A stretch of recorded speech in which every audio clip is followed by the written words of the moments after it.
ಹಳೆಯ ಚಿನ್ನದ ಒಡವೆನ ಅಧಿಕ ಬೆಲೆಗೆ ಮಾರಬೇಕೆ? ಅಂದ್ರೆ ಆಟಿಕಾಗೆ ಕಾಲ್ ಮಾಡಿ 8880 ಅಟ್ಟಿಕಾ ಗೋಲ್ಡ್ ಕಂಪನಿ. ಸಚಿವ ಸಂಪುಟ ವಿಸ್ತರಣೆ ವಿಚಾರವಾಗಿ ಅದರಲ್ಲೂ ಕೂಡ ಅಲ್ಪಸಂಖ್ಯಾತ ನಾಯಕರು, ಮುಸ್ಲಿಂ ನಾಯಕರ ನಡುವಿನ ಫೈಟ್ ಜೋರಾಗ್ತಾ ಇದೆ. ವಿಶೇಷವಾಗಿ ಕಾಂಗ್ರೆಸ್ನಲ್ಲಿ ಯಾರಪ್ಪ ಮುಸ್ಲಿಂ ಲೀಡರ್ಸ್ ಅಂದರೆ ಮೊದಲು ಕೇಳಿಬರುವಂಥ ಹೆಸರು ಜಮೀರ್ ಅಹ್ಮದ್ ಖಾನ್. ಜಮೀರ್ ಅಹ್ಮದ್ ಖಾನ್ ಮುಸ್ಲಿಂ ನಾಯಕರ mass leader, there is no doubt ಅದರಲ್ಲಿ. ಆದರೆ ಮೊದಲ ಅವಧಿಯಲ್ಲಿ ಏನು ಕಳೆದ 3 ವರ್ಷ ಸಚಿವರಾಗಿದ್ದರು ಸಿದ್ದರಾಮಯ್ಯ ಅವರು ಸಿ ಎಂ ಆಗಿದ್ದಾಗ. ಆದರೆ ಈಗ D K Shivakumar C M ಆದ ತಕ್ಷಣ ಜಮೀರ್ ಅಹ್ಮದ್ ಖಾನ್ ಅವರನ್ನು ದೂರ ಇಡಲಾಗಿದೆ.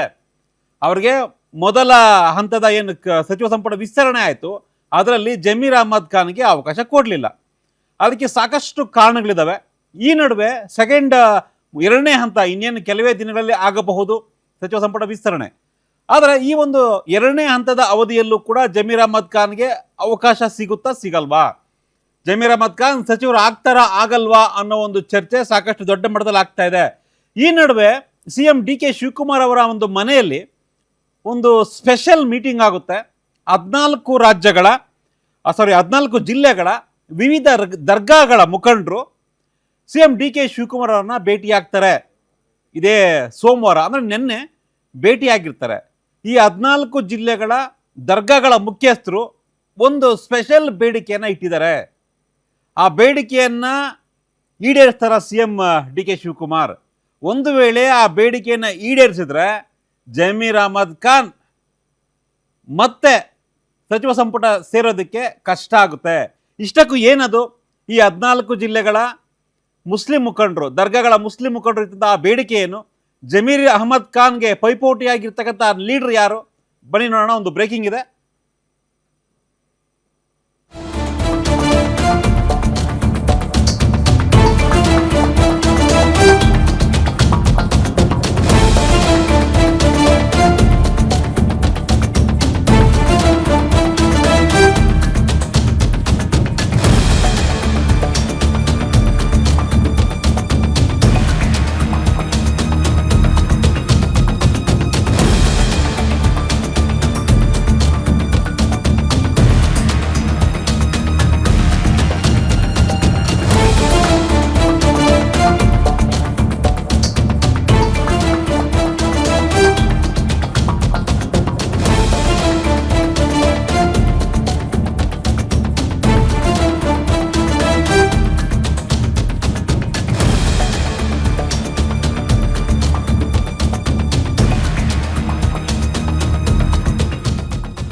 ಎಸ್, ನೀವೇನು ನಮ್ಮ ಸ್ಕ್ರೀನ್ ಮೇಲೆ ನೋಡ್ತಾ ಇದ್ದೀರಾ, ಜಮೀರ್ ಅಹ್ಮದ್ ಖಾನ್ ವರ್ಸಸ್ ಸಲೀಂ ಅಹ್ಮದ್.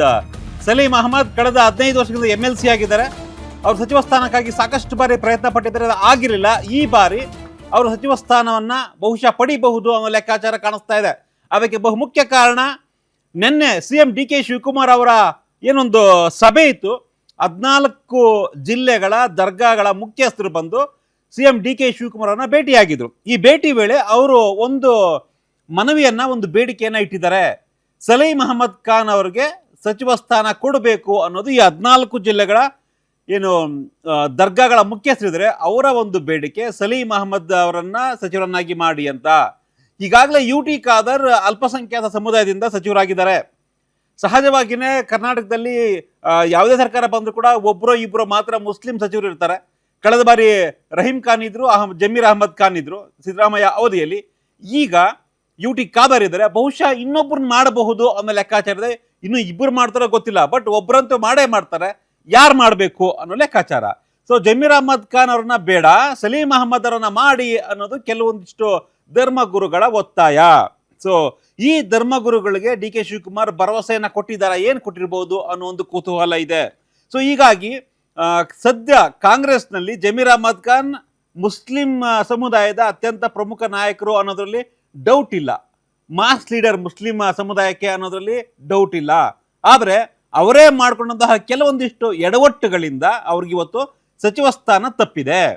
ಹಾಗಾಗಿ ಜಮೀರ್ ಅಹ್ಮದ್ ಖಾನ್ ಬಿಟ್ಟು ಸಲೀಂ ಅಹ್ಮದ್ಗೆ ಏನು ಸಚಿವ ಸ್ಥಾನವನ್ನು ಕೊಡಬೇಕು ಅನ್ನೋ ಒಂದು ಒತ್ತಾಯ, ಆಗ್ರಹ ಕೇಳಿ ಬರ್ತಾ ಇದೆ.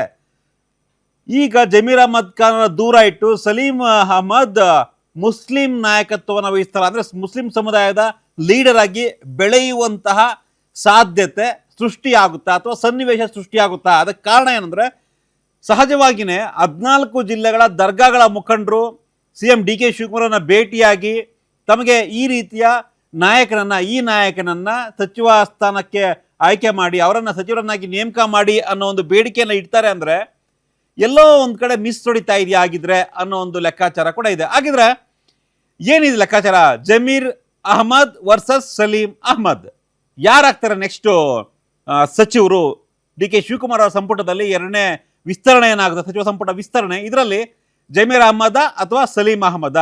ಹಾಗಿದ್ರೆ ಜಮೀರ್ ಅಹಮದ್ ಪ್ಲಸ್ ಪಾಯಿಂಟ್ಸ್ ಏನು, ಅವ್ರಿಗಿರ್ತಕ್ಕಂಥ ನೆಗೆಟಿವ್ಸ್ ಏನು ಅನ್ನೋದನ್ನ ನೋಡ್ತಾ ಹೋಗೋಣ. ಮೊದಲನೇದಾಗೆ ಪ್ಲಸ್ ಪಾಯಿಂಟ್ಸ್. ಜಮೀರ್ ಅಹಮದ್, ನಾನು ಆಗಲೇ ಹೇಳ್ತಾ ಇದ್ದೆ, ಮುಸ್ಲಿಂ ಸಮುದಾಯದ ಮಾಸ್ ಲೀಡರ್. ಹೇಗೆ ಸಿದ್ದರಾಮಯ್ಯವರು ಅಹಿಂದ ಕಮ್ಯುನಿಟಿಯ ಮಾಸ್ ಲೀಡರ್ಸ್ ನಾವು ಕರಿತೀವೋ, ಅದೇ ರೀತಿ ಜಮೀರ್ ಅಹಮದ್ ಖಾನ್ ಮುಸ್ಲಿಂ ಸಮುದಾಯದ ಮಾಸ್ ಲೀಡರ್, ಅದರಲ್ಲಿ ನೋ ಡೌಟ್. ಅದ್ರ ಜೊತೆಗೆ ಚಾಮರಾಜಪೇಟೆಯಲ್ಲಿ ಕಳೆದ 5 ಬಾರಿ ಸತತವಾಗಿ ಆಯ್ಕೆಯಾಗಿದ್ದಾರೆ. ಕಾಂಗ್ರೆಸ್ನಿಂದ ಆಯ್ಕೆಯಾಗಿದ್ದರೆ, ಇದಕ್ಕೆ ಮುಂಚೆ JDS ನಲ್ಲಿದ್ದರು. ಪಕ್ಷ ಬದಲಾವಣೆ ಆದರೂ ಕೂಡ ಕಾಂಗ್ರೆಸ್ನಲ್ಲಿ ಮತ್ತೆ ಆಯ್ಕೆ ಆಗಿದ್ದಾರೆ. ತಳಮಟ್ಟದ ಅಂದರೆ ಚಾಮರಾಜಪೇಟೆಯಲ್ಲಿ ಎಲ್ಲೇ ಹೋದರೂ ಕೂಡ ಜಮೀರ್ ಹವಾ ಇದೆ. ಜೊತೆಗೆ ಬೇರೆ ಬೇರೆ ರಾಜ್ಯದಲ್ಲಿ, ಎಲ್ಲ ರಾಜ್ಯದಲ್ಲೂ, ಎಲ್ಲ ಕಡೆ, ಕರ್ನಾಟಕದ ಎಲ್ಲ ಜಿಲ್ಲೆಯಲ್ಲೂ ಮುಸ್ಲಿಂ ಸಮುದಾಯ ಎಲ್ಲಿ ಪ್ರಬಲವಾಗಿದೆಯೋ ಅಲ್ಲಿ ಜಮೀರ್ ಅವರ ಹವಾ ಇದ್ದೇ ಇದೆ. ಆಮೇಲೆ ಇಷ್ಟು ವರ್ಷಗಳ ಕಾಲ ಅವರು ಸಿದ್ದರಾಮಯ್ಯ ಅತ್ಯಾಪ್ತರಲ್ಲಿ ಗುರುತಿಸ್ಕೊಂಡಿದ್ರು. ಜೊತೆಗೆ ಪಕ್ಷ ನಿಷ್ಠೆಗೆ ಸ್ವಲ್ಪ ಪಕ್ಷ ಅಂದರೆ ಎಲ್ಲ ರೀತಿಯ ಒಂದು ಸಹಾಯಕ ಅಥವಾ ತನುಮನ ಧನವನ್ನು ಅರ್ಪಿಸುವಂಥ ಎಲ್ಲ ಕಾರ್ಯವನ್ನು ಜಮೀರ್ ಅಹಮದ್ ಖಾನ್ ಮಾಡ್ತಾ ಇದ್ರು. ಇತ್ತೀಚೆಗಷ್ಟೇ ಕೇರಳ ಏನು ವಿಧಾನಸಭಾ ಚುನಾವಣೆ ಆಯಿತು, ಅಲ್ಲೂ ಕೂಡ ಸ್ಟಾರ್ ಪ್ರಚಾರಕರಾಗಿ, ಕೇರಳ ಸಹಜವಾಗಿಯೇ ಮುಸ್ಲಿಂ ಮತಗಳು ತುಂಬ ಪ್ರಾಮುಖ್ಯತೆಯನ್ನು ಪಡಿತವೆ, ಹಾಗಾಗಿ ಜಮೀರ್ ಅಹಮದ್ ಖಾನ್ ಅಲ್ಲೂ ಕೂಡ ಸ್ಟಾರ್ ಪ್ರಚಾರಕರಾಗಿ ಪ್ರಚಾರವನ್ನು ಕೂಡ ಮಾಡಿದರು. ಇನ್ನು AICC ಪ್ರಧಾನ ಕಾರ್ಯದರ್ಶಿ ವೇಣುಗೋಪಾಲ್ ಅವ್ರ ಪರ ಜಮೀರ್ ಅಹಮದ್ ಖಾನ್ ತುಂಬ ಆತ್ಮೀಯವಾಗಿ ಕೆಲಸ ಮಾಡಿದ್ರು, ಅವ್ರಿಗೂ ಕೂಡ ಆತ್ಮೀಯರು. ಸೊ ಹಿಂದೆ ಕೂಡ ಸಚಿವರಾಗಿದ್ದಾರೆ, ಹೀಗಾಗಿ ಸಚಿವರಾಗಿ ಕೆಲಸ ಮಾಡಿದ ಅನುಭವ ಇದೆ. ಇದು ಜಮೀರ್ ಅಹಮದ್ ಖಾನ್ಗೆ ಇರ್ತಕ್ಕಂಥ ಪ್ಲಸ್ ಪಾಯಿಂಟ್ಸ್. ಬರೀ ಪ್ಲಸ್ಸೇ ಅಲ್ಲ, ಯಾಕೆ ಕೈ ತಪ್ಪಿತು ಮೊದಲನೇ ಸಚಿವ ಸಂಪುಟ ಏನು ಆಯಿತು DK ಶಿವಕುಮಾರ್ CM ಆಗಿದ್ದಾಗ, ಆಗ